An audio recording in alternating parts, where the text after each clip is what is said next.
आज आंतर्जातिक महिला दिवस समस्त महिला आज गोटे खुशीर दिन समस्त बहुत खुशीर सहित आज दिन टी सेलिब्रेट किंतु आम गर्वर सहित कहूँ आमर पूर्वतन मुख्यमंत्री नवीन पट्टनायक महोदय से महिला मानक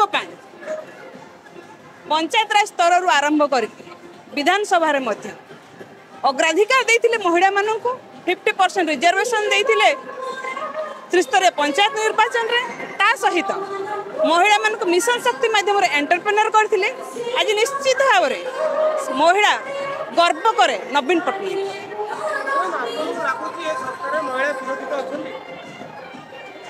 देखो तो वर्तमान जो सरकार बीजेपी सरकार से किसी करना केवल से रंग मोड़ा शिखी से प्रत्येक क्षेत्र में केवल ना परिवर्तन करने शिखी रंग बदलवा शिखी ता छड़ा अन्य किसी नुह।